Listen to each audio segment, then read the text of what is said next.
as getting documents from one place to another. But where I shined was that I definitely grew a good relationship with the local national linguists, the people that we were hiring to be our translators. And I became the liaison between the military and the company that was providing the linguist to us, the contract company. And they changed their name several times. It was Titan, and I think it was L3, and who knows what they're called now. But they were the people who went out and actually vetted the people, and then I would put in our orders. Like, basically, I need this many guys in this area. And I did that for a while until they realized that I was enlisted and not an officer. Remember the lieutenant I told you that had the shrapnel? He and a captain had a severe disagreement in another department, and things went physical. And I don't know who hit who or who pushed who. I don't know, but it got the solution was to separate them, and I was lucky and got the new lieutenant. And so they basically were like, well, we need to put him somewhere. And so lo and behold, I'm filling in the job of a major, and I shouldn't be. So they went ahead and assigned him to the project, and a lot of the pressure was taken off of me at that point, and I got to relax a lot more, and basically went back to pushing paper. Did you have any interactions with the locals in Iraq while you were there? Oh, absolutely. Being a liaison had a big part of that. There were even times when people would come to the gates looking for a job as an interpreter, and they were asking for me. But of course, the guys at the gates are like, "Who's this person? Who are they asking for?" And it was just because my name had gotten around. Partly also because I'm from Missouri. In Mosul is kind of in northern Iraq, and there's a large Kurdish population that's further north. So when I would tell people that I'm from Missouri, they heard al-Missouri, and they automatically assumed I was from a Kurdish tribe. And I had dark hair, and I had some features that may have led them to think that surely she's Kurdish, So people started calling me cousin, and I couldn't figure out why. And I really well accepted bringing me gifts and food, and I'm like, this is awesome. And then somebody explained to me, they were like, well, you're related to them. And I'm like, what? And so I had to start carrying around a map of the United States with me so I could actually show them what I meant when I was saying Missouri. Because they know big cities like New York. Everybody seemed to know Las Vegas. I don't know why, but Los Angeles. They know some of the larger cities and some of the larger states. But Missouri is not something that they're talking about in Iraq. There's nothing there, right? So and so it was like I had to explain that every time.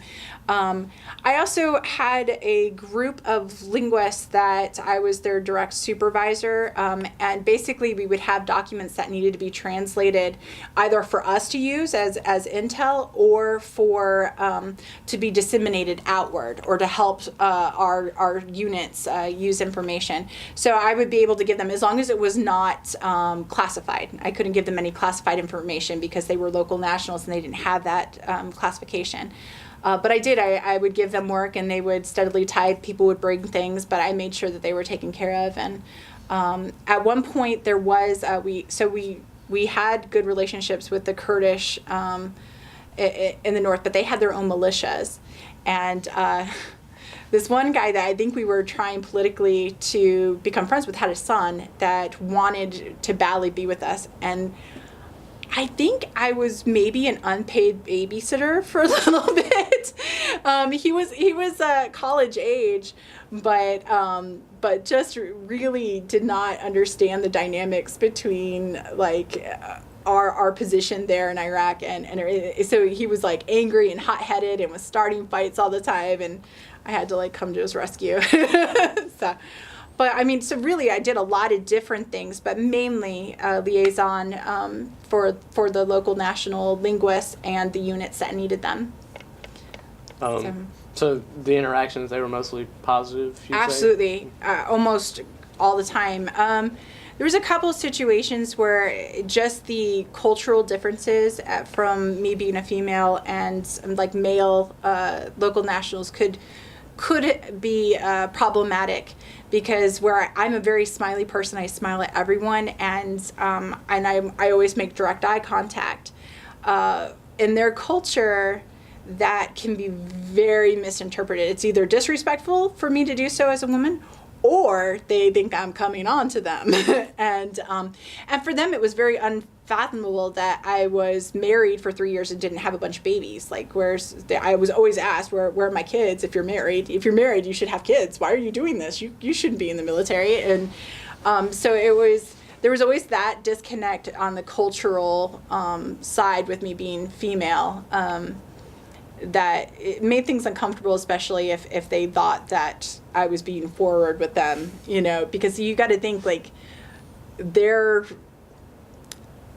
don't have experience with American women. It's only through movies, TV shows, and think about what happens. There's always the heroine, she falls in love with the guy and they're in bed, and so it's hard for them to think that, well, maybe that's just the way that American women are, that we just, are, fall in love in an instant sort of thing. And so me being an open and warm personality often led to issues where I had to be very curt and explain, no, I'm not interested in you, and no, I'm not running away even though you have a lot of money, sort of thing.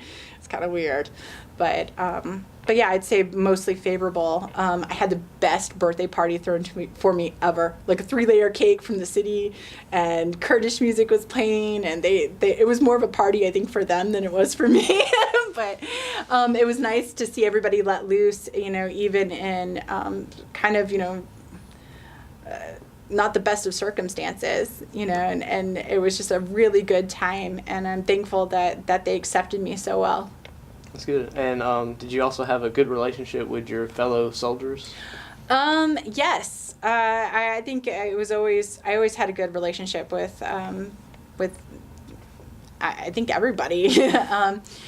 I will say that there were some situations where I did have to stand up for the local national population a couple of times, because it's hard for soldiers to separate who the enemy is outside and who is our ally on the inside.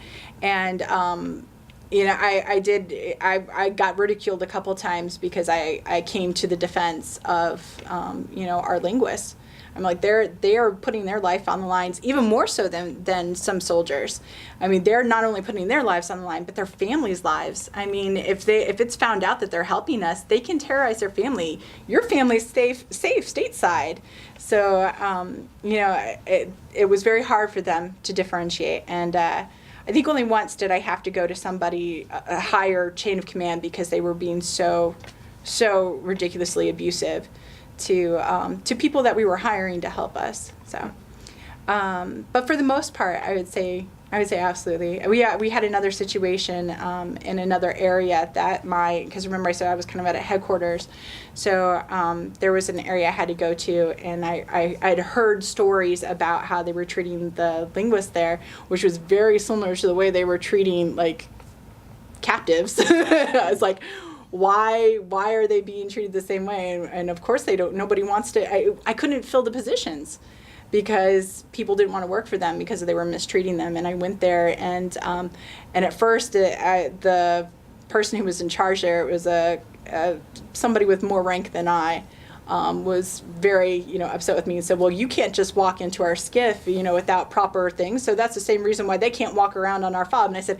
actually, you're incorrect. I have a top secret clearance, and I can walk into your skiff right now if I wanted to. And that's the purpose of having a badge. You need to badge these linguists so that they can move around, so they can use the bathroom without having to ask for permission.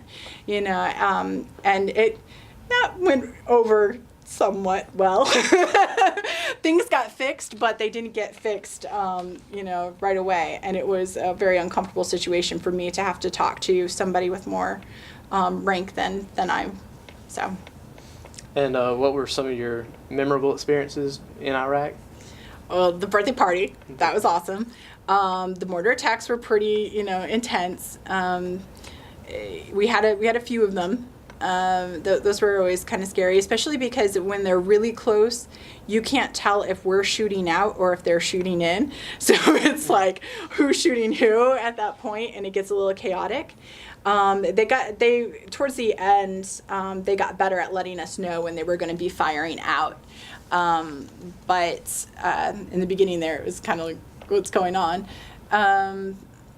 Let's see, my roommate, we came home and there was like a bullet laying on her bed because they do celebratory fire there. Like, you know, if like somebody gets married or something exciting happens, you know, they'll like fire up into the air. So apparently a bullet came up and went straight down through our roof and into her bed. So it was like, that's kind of odd. You know, I really just had a good time getting to know the population. Another funny situation, remember culturally with women and men, we were moving the linguists that were working for me for the translation of documents and everything to another area that was more accessible for all of the units and the people that were working in our main building. It was like an old castle of Stomps. That was also cool. Seeing all these like really, really fancy buildings that we were working in, it was really cool. Sad though, because people weren't allowed to look at them, you know, unless they, you know, you could chance death, because Saddam and his reign was so oppressive. And I remember talking to the Kurdish people about attacks